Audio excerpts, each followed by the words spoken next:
Hey math students, it's Mrs. Marcellus in Froganachi. In our last lesson we learned about the basics of integers, and today we're going to learn about absolute value. Our learning objective is students will find the opposite of an integer by using a number line.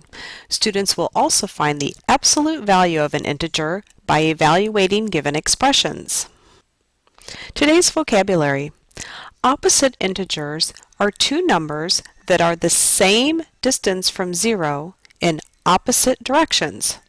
That sounds pretty simple, doesn't it, Froganachi? Absolute value is the distance a number is from zero on the number line. The straight bars on either side of a number is the symbol that lets us know we're supposed to find the absolute value. For example, we have 9 between the straight bars.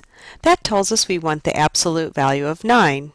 9 is 9 units away from 0 on the number line, so the absolute value of 9 is 9.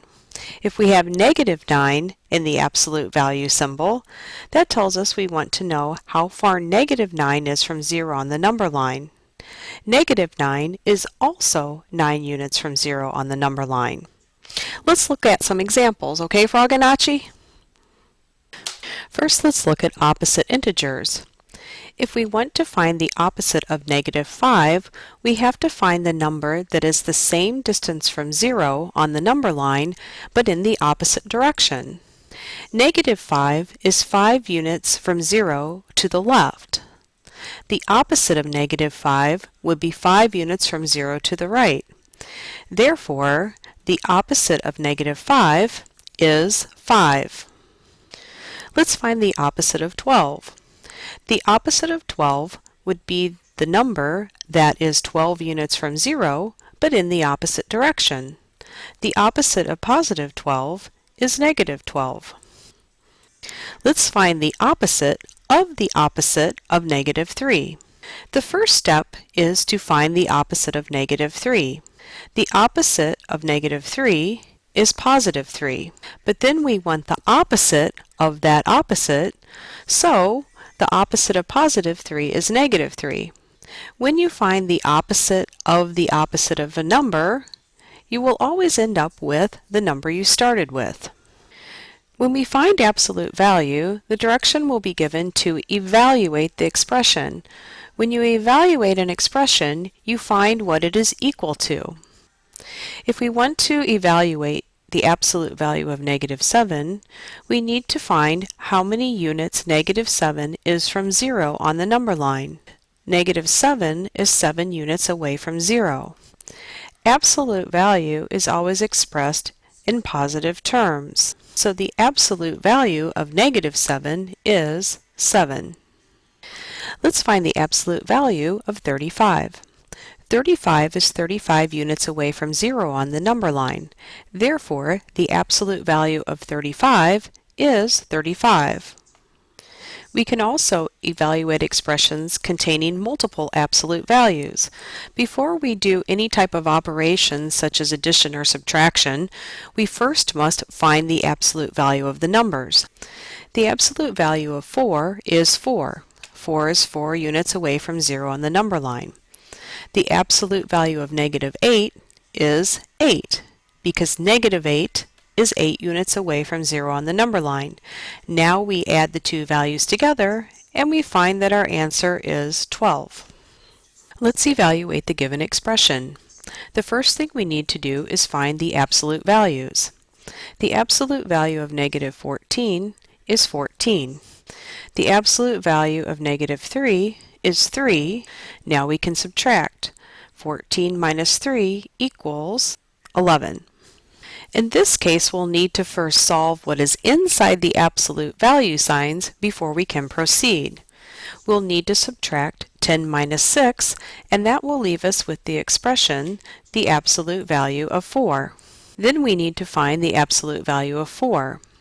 Since 4 is 4 units away from 0 on the number line, the absolute value of 4 is 4. Let's evaluate the negative of the absolute value of 2. In this case, the negative sign is outside of the absolute value symbol. The first thing we'll need to do is find the absolute value of 2. The absolute value is 2. However, we want the negative of the absolute value, so we do need to bring down that negative sign and include it in our answer. Our final answer would be negative 2. The table below shows how far frogs at a local jumping contest jump from the starting line. Which frog jumped the greatest absolute value? We're not trying to find the frog who won the contest, we're trying to find which frog jumped the greatest absolute value. Therefore, we need to find all the absolute values and compare. Leaping Larry had an absolute value of 12. He went 12 units from the starting line, even though it was in the wrong direction. Kermit went 15, Frogzilla went 17, Croaker went 8, and Hopalong went 14. Therefore, to answer the question given, we find that Frogzilla went the farthest distance from 0, or from our starting line, and had the greatest absolute value, even though he came in last place overall in the contest because he went the wrong direction. A tree frog is sitting at a height of 25 feet in a tree by a lake. A scuba diver is swimming at a depth of 14 feet. What is the distance between the two of them? Sometimes it's helpful to draw a diagram. We have the tree frog sitting in a tree at 25 feet. That's up in the air. Then the ground level would be 0, and the scuba diver is at a depth of 14 feet. So that would be a negative 14. However, we don't want to just subtract, because if we did that, we would end up with a value of 11. That would tell us that the scuba diver is actually in the tree just below the tree frog. To find the total distance between the two of them, we need to find how far it is from the tree to the ground, and that would be 25 feet. And then we want to add on the depth to our scuba diver, which is negative 14 feet. So 25 feet in the air plus the 14 feet underwater tells us that the total distance between the tree frog and the scuba diver is 39 feet. Well, Froganachi, I think we should see about getting you entered in that frog jumping contest. I think that you could win. This concludes our lesson on absolute value and opposite integers, so bye for now, math students.